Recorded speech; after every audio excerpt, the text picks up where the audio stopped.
5월 8일 어버이날입니다. 하늘같이 높은 어버이 은혜에 저희 모두 감사드립니다. 더불어민주당은 공약으로 간병비를 의료보험에 적용하는 공약을 내걸었습니다. 제가 어르신들을 만나서 이 말씀을 드리면 아주 좋아하셨습니다. 그래, 효도하는 정당이야, 이렇게 이야기하셨습니다. 당신은 지금 괜찮지만 향후 내가 아플 때 내 가족들이 부담해야 될 그 부담을 이렇게 간병비를 의료보험에 적용해주면 가장 좋겠어 라고 합니다. 아마 어떤 공약이 제일 좋을까요? 어떤 법이 가장 좋을까요? 라고 물으면 간병비를 의료보험에 적용하겠다라고 하는 이 정책을 가장 좋아하실 것 같습니다. 5월 8일 어머님 아버님 건강하십시오. 저희들이 더 잘해서 보답하겠습니다. 윤석열 정부 되고 경제가 최악입니다. 작년에만 세수가 56조 펑크 났습니다. 56조나 펑크 나는 일은 있을 수 없는 일입니다. 도대체 윤석열 대통령 되고 경제를 어떻게 망가뜨려서 이런 상황이 됐습니까? 그런데 말이죠. 지금 1분기 이번 3월에 정리를 해보니까 작년 대비 세수가 또 2조 2천억이나 줄었습니다. 작년도 56조나 빵꾸가 났는데 올해 1분기에 벌써 2조 2천억이나 줄었습니다. 법인세는 작년 이맘때보다 5조 6천억이나 줄었습니다. 도대체 무슨 일이 일어나고 있는 건가요? 삼성과 SK는 이번에 법인세를 0원 냈습니다. 작년에 적자가 났기 때문입니다.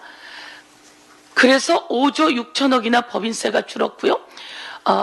기본소득세, 근로소득 등 소득세는 1조 2천억이나 줄었습니다. 왜냐하면 법인이 잘 돼서 수당을 받던 것들이 줄어서 받지 못하게 된 것입니다. 성과급들이 받지 못하니까 소득세가 또 1조 2천억이나 줄었습니다.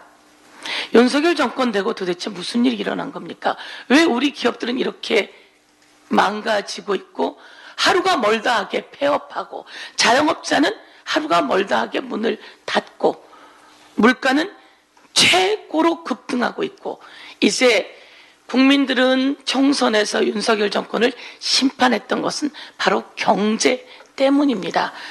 윤석열 정권은 경제를 살릴 방법이 없습니다. 그래서 더불어민주당이 경제를 살릴 마중물로 민생회복지원금이 필요하다고 이야기했습니다. 코로나 때 전국민 재난지원금으로 우리는 경제를 살린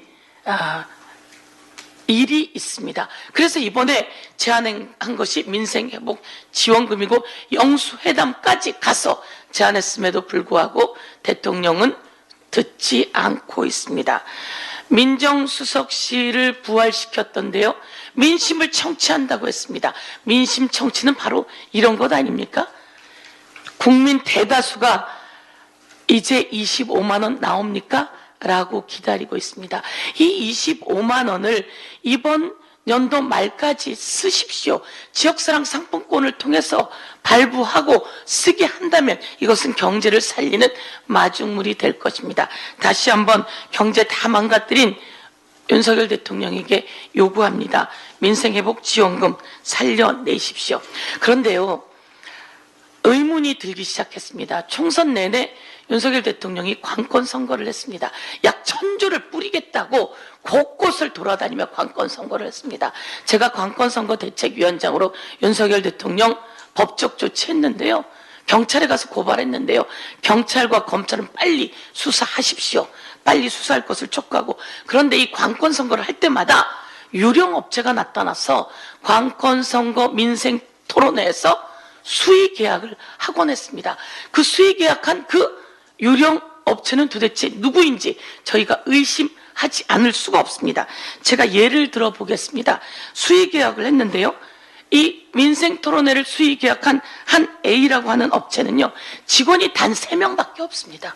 그리고요, 등록되어 있는 업체의 주소를 찾아갔더니요, 그 대표자의 집 주소랍니다.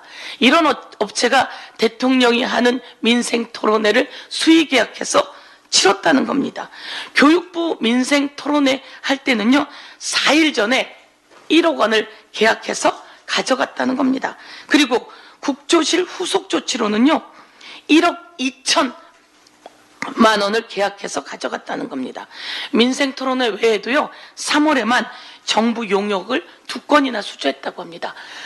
직원이 단 3명밖에 없고 등록된 주소를 보니까 대표의 집 주소라고 하는 업체인데 말이죠. 이런 업체가 수의 계약을 했다고 하고요. 또 하나 업체는 예를 들면 이렇다고 합니다. 법원 등기가 없어요. 법인 등기가 없어요. 그리고 사무실은 가보니까 다른 업체에 간판이 떡하니 붙어 있고 직원은 대표를 포함해서 딱 달랑 2명이라고 합니다. 이런 업체들이 민생토론회 할 때마다 1억짜리 계약을 했다고 합니다. 그것도 대통령 행사에 말이죠. 이 수의 계약한 12건 낱낱이 밝히기 위해서 저희가 상임위 소집을 요구합니다. 이거 제대로 대응 안 할 시에는 국정조사에서 낱낱이 밝혀야 되지 않겠습니까? 도대체 이 유령업체에 누가 관련되어 있는지 여러분 너무 궁금하지 않습니까? 대통령은 요거까지 해먹을 생각을 하지는 않았겠죠? 그런데 누군가 이것을 해먹었다면 정말 국기문란입니다. 이에 대해서 상임위를 소집하고 국정조사를 요구합니다. 이상입니다.